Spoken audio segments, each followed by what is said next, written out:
की है, किसी को पता हो तो बताओ। हिंदी पढ़ते हो ना?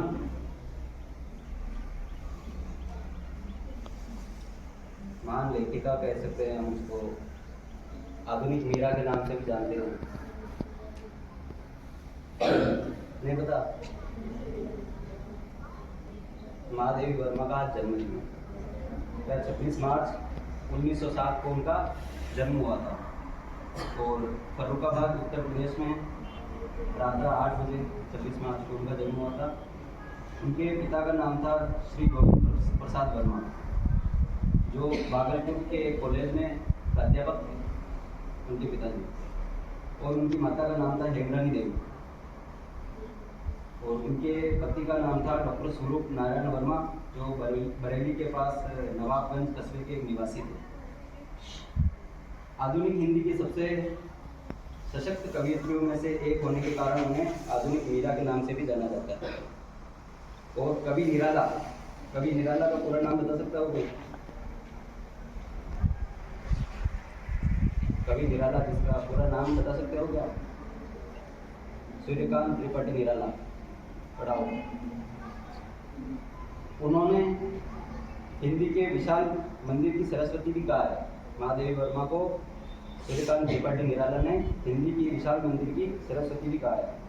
और महादेवी वर्मा ने स्वतंत्रता से पहले, क्योंकि उनका जन्म 1907 में हुआ था, तो उन्होंने स्वतंत्रता से पहले का भारत भी देखा है और स्वतंत्रता के बाद का भारत भी देखा है।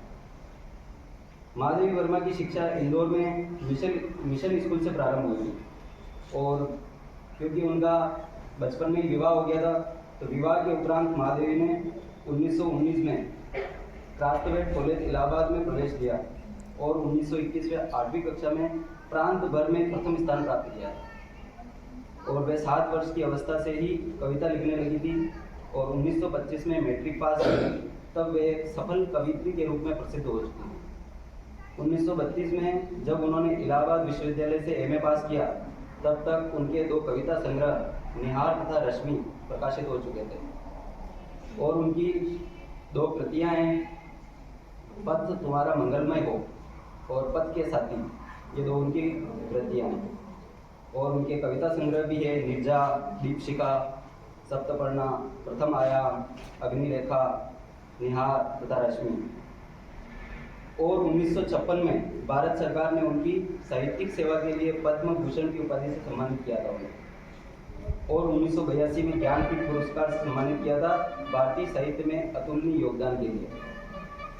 1988 में उन्हें मरणोपरांत भारत सरकार की पद्म विभूषण उपाधि से सम्मानित किया गया था, जो उनको मरने के बाद मिला था, पद्म विभूषण की उपाधि। उनकी मृत्यु 11 सितंबर 1987 को इलाहाबाद में रात 9:30 पर हुई थी। ये उनके जीवन के बारे में कुछ बताया मैंने, बाकी आप कहीं पाठ आए हिंदी में तो उनके बारे में पढ़ते होंगे, ठीक है। और आज ही के दिन इतिहास में 2-3 घटनाएं भी हुई थी। 1971 में 26 मार्च को बांग्लादेश पाकिस्तान से अलग हो गया था, इसलिए 26 मार्च को आज ही के दिन बांग्लादेश का स्वतंत्रता दिवस मनाया जाता है। और 1552 ईस्वी में गुरु अमरदास सिखों के तीसरे गुरु बने थे आज ही। 1979 30 साल से जारी युद्ध विराम के लिए इजराइल और मिस्र ने शांति समझौते पर हाथ मिलाए, और यह समझौता अमेरिका द्वारा करवाया गया था। इसके बारे में और गुरुजी बताएंगे अभी शांति समझौते के बारे में। धन्यवाद।